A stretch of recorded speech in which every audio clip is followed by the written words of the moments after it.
السلام علیکم. په انشاءت کې به دا رقم ایډیټ موږ او تاسو څنګه کوو چې په ټیک ټاک کې، په یوټیوب کې، هم په فیسبوک کې ډېر وایرل دی، ډېر خلک یې ګوري، دا خوښوي.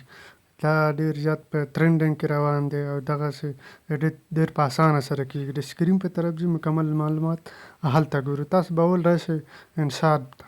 انشاءت ته چې کله راغلئ دغه ویډیو به راواخلئ، دلته پرې ویډیو باندې کلیک واخلئ، نیو باندې به کلیک واخلئ، دا ویډیو به راواخلئ. تاسو هر یو ویډیو ایډیټ کوئ همغسې کولی شئ. او ویډیو چې مو کله راواخیسته دلته به سپلیت باندې به ووهئ، دا به لږ کټ کړئ. کله چې مو کټ کړله سپلیت باندې به کله کلیک واخلئ، دا به کټ کړئ. کله چې مو کټ کړئ بعد دغه نه به راشئ، اپشن به وځي، بیکګراوند به ووهئ. کله چې مو دا ووهه دلته به دا درېیم اپشن ووهئ. کله چې مو دا ووهه دا به دغه ځای نه لرې کړئ. کله چې مو لرې کړلو تیک مار به ووهئ، بعد دغه نه به ستاسو دلته به انیمیشن ووهئ. انیمیشن چې کله ووهئ ستاسو ویډیو به هغه تیاره شي. که ویډیو مو خوښه شوي نورو ملګرو سره شریک کړئ او چینل سره ضرور سبسکرایب کړئ. مننه.